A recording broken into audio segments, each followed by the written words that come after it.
अच्छा, अब जो है वो हम क्वेश्चन 2 करने जा रहे हैं जो कि सर ने प्रैक्टिस दिया था।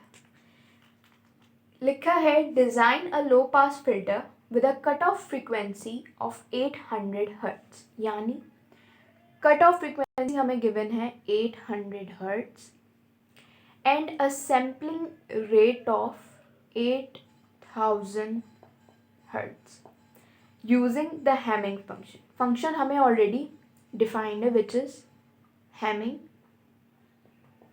और उसका फॉर्मूला भी साथ ही गिवन होता है।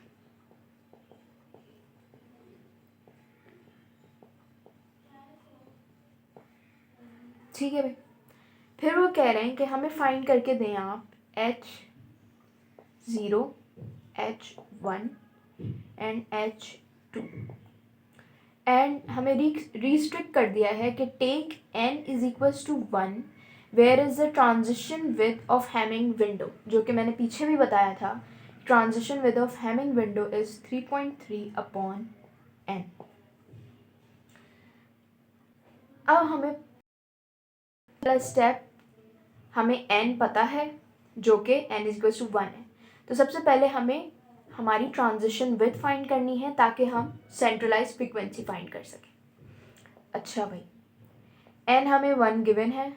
अब हम कैलकुलेट करते हैं delta f is equals to 3.3/1। Here we obtained 3.3 जो कि नॉर्मलाइज्ड है, क्योंकि मैंने पहले भी ये बात डिस्कस की थी कि जो भी वैल्यूज़ हम विंडो फंक्शन के टेबल से फाइंड करेंगे वो हमें नॉर्मलाइज मिलेंगी। ठीक है, अब हम क्या करेंगे, इसको अननॉर्मलाइज करने के लिए ताकि हम सेंट्रलाइज फ्रीक्वेंसी के फॉर्मूले के अंदर यूज़ कर सकें, हम इसको करेंगे मल्टीप्लाई बाय सैम्पलिंग फ्रीक्वेंसी, क्योंकि नॉर्मलाइज करने के लिए हम डिवाइड करते थे सैम्पलिंग फ्रीक्वेंसी से, और यहाँ हम मल्टीप्लाई करेंगे।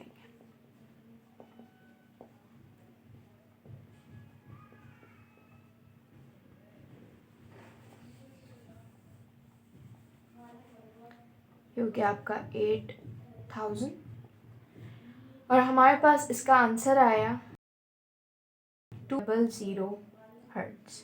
ठीक है, अब हम कैलकुलेट करेंगे सेंट्रलाइज फ्रीक्वेंसी। सेंट्रलाइज फ्रीक्वेंसी का फॉर्मूला हमें पता है FC प्लस डेल्टा F/2। यहाँ FC इसलिए लिखा है क्योंकि FC मौजूद है, और मैंने ये बात पहले बताई थी कि FC जो है वो FP के बराबर होती है, तो we can replace it. FC हमारे पास गिवन है 800 जो कि नॉर्मलाइज नहीं है। डेल्टा F जो हमें मिली अननॉर्मलाइज करने के बाद वो है 26400 डिवाइड बाय 2, तो हमारे पास इसका आंसर आ गया 14000 हर्ट्ज। अब FC डैश जो है वो अभी नॉर्मलाइज नहीं है, और हमें क्या करना होता है, जो भी हैमिंग फंक्शन में और लो पास फिल्टर के फॉर्मूला में जाएगी वो जाती है नॉर्मलाइज्ड। उसके लिए हम क्या करेंगे, डिवाइड बाय सैम्पलिंग फ्रीक्वेंसी।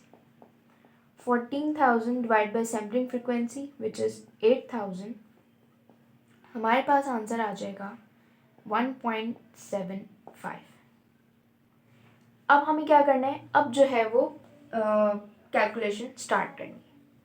सबसे पहले क्या कहा, H0 फाइंड करना है, H1 और H2। H0 फाइंड करने के लिए क्या होता है, H0 होता है product HD0 multiply by omega 0। ये हमारे पास आता है लो पास फिल्टर से, और ये आता है हमारे पास विंडो फंक्शन से। तो सबसे पहले हम HD0 फाइंड करेंगे। उसके लिए मैंने ऑलरेडी बताया 2FC डैश होता है, 2 इंटू 1.75 करेंगे और हमारे पास आंसर आ जाएगा 3.5। फिर हम हो गए ओमेगा नॉट फाइंड करेंगे जो कि 0.54 plus 0.46 cos 2π0 upon capital N हमारे पास 1 है, तो इसका पूरा हमारे पास आंसर आ गया 1।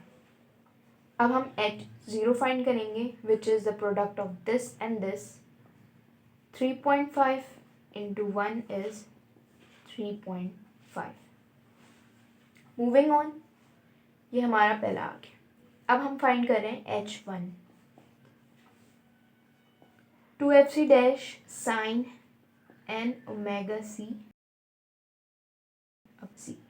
अच्छा, मैं एडवाइस दूँ तो ओमेगा सी हम ऊपर ही कैलकुलेट कर लिया करें ताकि डायरेक्ट वैल्यूज़ डालने में आसानी रहती है। सो 2 dash should be the normalized one, 10.995। यहाँ आ गया 2, एफ सी डैश क्या थी 1.75, sign 1 is the n, omega c is 10.995 divided by 1 into 10.995। इसको पूरा सॉल्व करने के बाद हमारे पास आंसर आया है नेगेटिव वैल्यू है 0.3184। फिर उसके बाद हम ओमेगा 1 फाइंड करेंगे, 0.54 प्लस 0.46 कॉस 2 पाई एन की वैल्यू 1 और कैपिटल एन की 1। इसका भी हमारे पास पूरा आंसर आया 1। अब क्या है, मैंने बताया था कि h ऑफ 1 जो है वो प्रोडक्ट होता है इस वैल्यू का और इस वैल्यू का, लो पास फिल्टर का फॉर्मूला और विंडो फंक्शन का।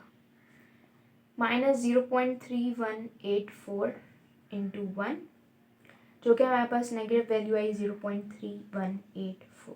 आई already mention in the previous numerical, तो ये नेगेटिव वैल्यू है तो हम क्या कर लेंगे h माइनस 1, ये भी हम मेंशन करेंगे कि भाई हमारे पास वैल्यू जो है वो नेगेटिव में आई है, तो हम क्या करेंगे, इसको इस तरह p रिप्रेजेंट कर सकते हैं। लास्टली जो है वो अब हमने h t 2 F C dash sine N omega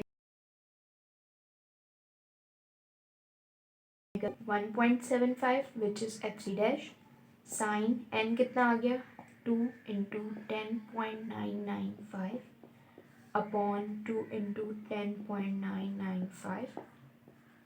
इसका हमारे पास आंसर आया 0, क्योंकि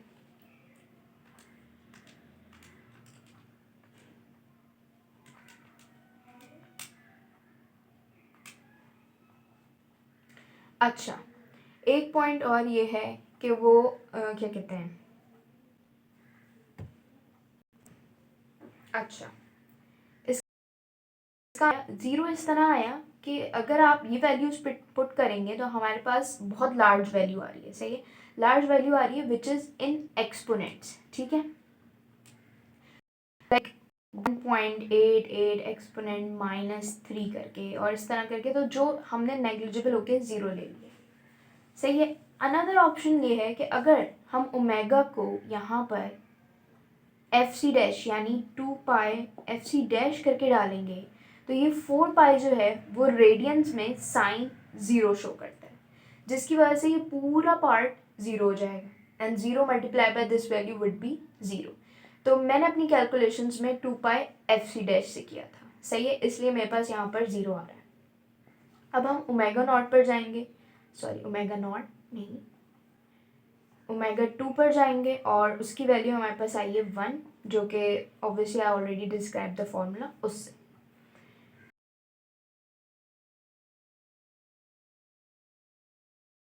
टू ओमेगा 2 जो कि हमारा 0 मल्टीप्लाई बाय 1, आंसर आ गया है 1। अच्छा यहाँ हो सकता है कि जब हम HD2 फाइंड कर रहे थे उसमें मसला हो जाए और आप बोलें कि भाई तुम जो हो वो 0 शो करिए और मेरे पास कैलकुलेटर से ही आ रहा है, तो मेरे पास 0 इसलिए आ रहा था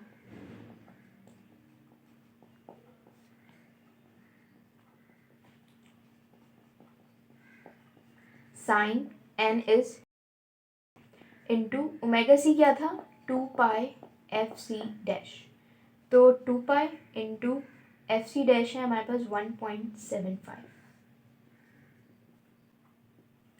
इसी तरह नीचे से भी वही वैल्यूज आएंगी। अब जैसे ही मैंने कैलकुलेटर में, अच्छा कैलकुलेटर रेडियंस में होना चाहिए, जैसे ही मैंने 4 पाई इंटू 1.75 किया तो मेरे पास आंसर 0 आ गया। जिसकी वजह से HD2 पूरा 0। इवन अगर वो आंसर भी आया है तो वो इतना नेगेटिव एक्सपोनेंट में है कि अगर उसका हम लीस्ट भी लें तो हमारे पास 0 ही टर्न आउट हो रहा होगा। तो बस ये बात बतानी थी।